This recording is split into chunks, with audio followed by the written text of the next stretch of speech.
A serial killer is someone who has committed multiple acts of murder over a long period of time, usually with breaks in between each murder. It is important to keep in mind that not all serial killers are the same, as they can vary in their characteristics and behaviors. However, there are some common traits and aspects often associated with serial killers. On today's episode of Criminal Diaries, we are going to see the deadliest serial killers in American history. This is the Insight Edition.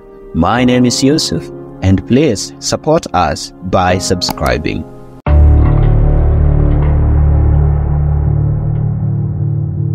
Samuel Little, also known as Samuel McDowell Little, was an infamous American serial killer.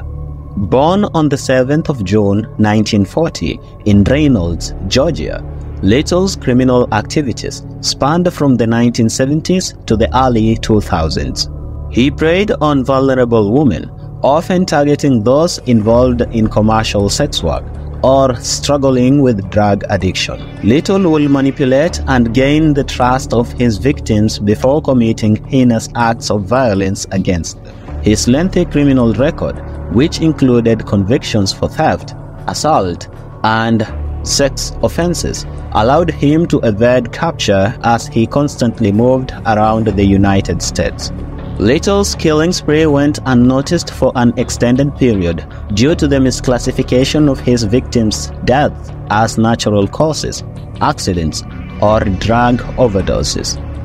Furthermore, his lack of a consistent modus operandi posed a significant challenge for law enforcement agencies attempting to link the cases. In the year 2012, Samuel Little was apprehended on a narcotics charge in Kentucky, leading to the collection of his DNA. The DNA evidence matched unsolved murder cases, ultimately connecting him to 3 cold cases in Los Angeles. He was subsequently charged and convicted of 3 counts of first-degree murder in the year 2014. While incarcerated, Little astonishingly began confessing to numerous additional murders.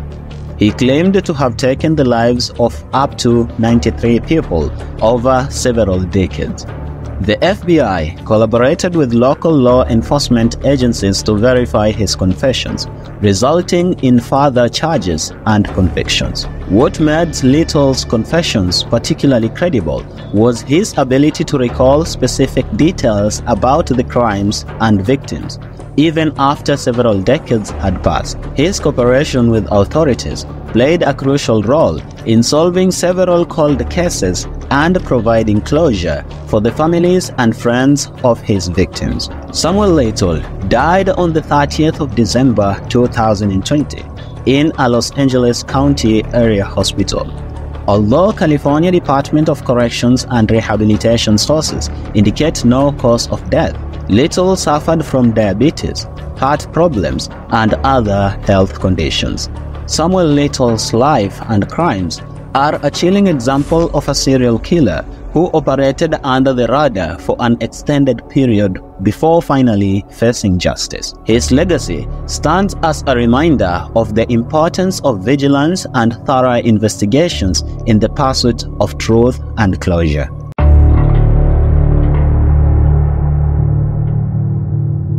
Ted Bundy, born Theodore Robert Bundy on the 24th of November 1946 in Burlington, Vermont, was a notorious American serial killer who terrorized the nation during the 1970s. Known for his handsome and charismatic appearance, Bundy used his charm to manipulate and lure his victims, primarily targeting young women, especially college students. Once he gained their trust, he will then kidnap, assault, and ultimately murder them. His crimes were spread across multiple states, including Washington, Oregon, Utah, and Colorado. Ted Bundy's high intelligence and manipulative nature made it challenging for law enforcement to apprehend him. He managed to escape from custody not once but twice, first in Colorado and later in Florida, which only added to the infamy surrounding his name.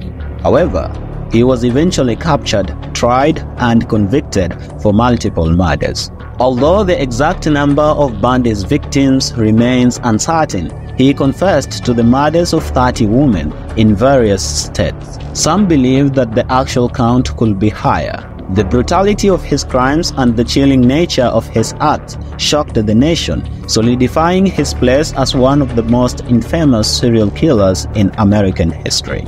Ted Bundy's case attracted significant media attention, resulting in numerous books, documentaries, and films being made about his life and crimes. His execution in the electric chair at Florida State Prison on the 24th of January 1989 marked the end of his reign of terror.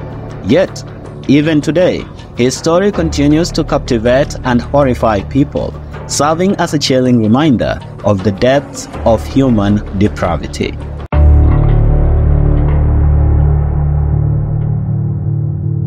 John Wayne Gacy, born on the 17th of March 1942 in Chicago, Illinois, was an American serial killer whose heinous crimes in the 1970s shocked the nation. Despite his outward appearance as a well-known and seemingly respectable member of his community, Gacy harbored dark and sinister desires beneath his facade. To gain access to his victims, Gacy often dressed as Pogo the Clown and entertained children at parties and charitable events.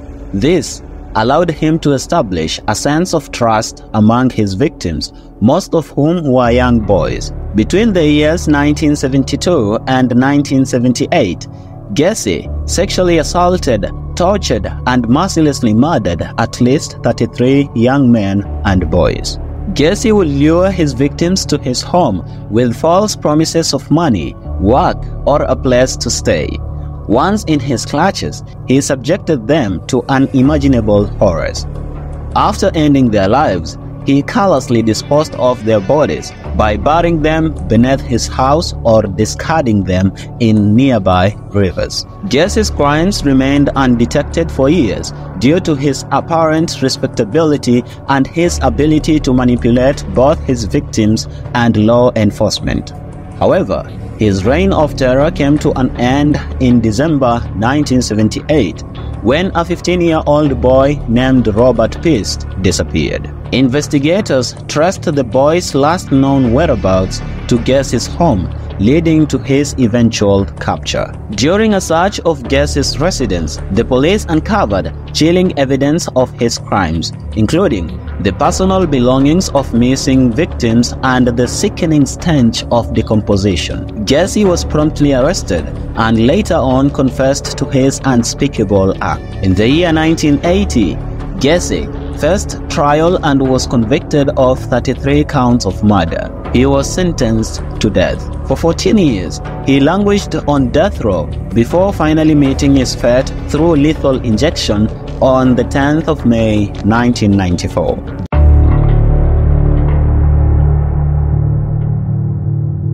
Jeffrey Dahmer, also known as the Milwaukee Cannibal or the Milwaukee Monster, was a notorious American serial killer and sex offender. Born on the 21st of May 1960 in Milwaukee, Wisconsin, Dahmer's arrest in the year 1991 shocked the nation and the world at large, as his crimes were horrifying and gruesome.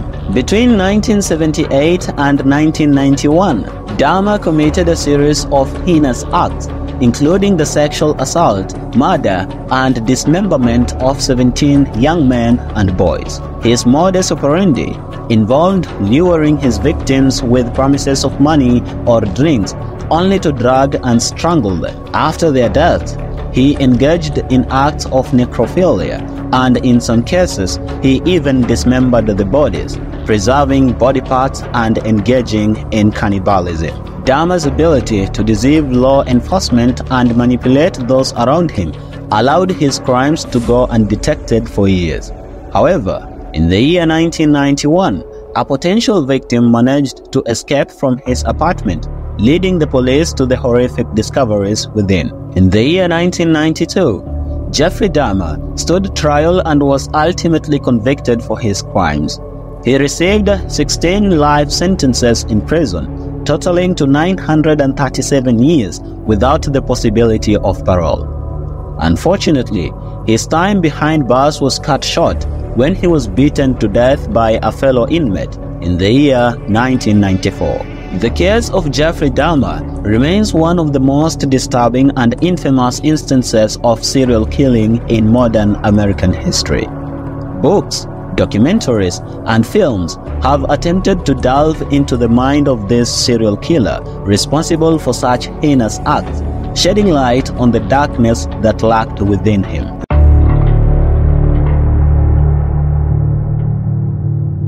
The notorious BTK Killer, known by his real name Dennis Rader, struck fear into the hearts of Wichita, Kansas for a staggering 3 decades. His chilling moniker, BTK, was self-coined and stood for Bind, Torture, Kill, reflecting the gruesome manner in which he carried out his heinous acts. Dennis Rader was born on the 9th of March 1945, and his reign of terror commenced in the 1970s, between 1974 and 1991. He claimed the lives of 10 innocent victims, leaving the authorities baffled for many years. Rader would torment both the police and the media by sending letters and communicating about his crimes, adding to his enigmatic persona and instilling fear in the community. Rader's murderous spree came to a halt following his last known killing in the year 1991. However, he resurfaced in the year 2004, reigniting terror by sending letters to local newspapers and leaving behind clues that will eventually lead to his capture. In February 2005, Dennis Rader was apprehended, and during his interrogation, he shockingly confessed to all the BTK murders. In the subsequent legal proceedings, Rader pleaded guilty to 10 counts of first-degree murder. As a result, he was handed down 10 consecutive life sentences in prison without the possibility of parole. The media frenzy surrounding his case serves as a chilling reminder of a serial killer who managed to evade capture for decades before finally facing justice.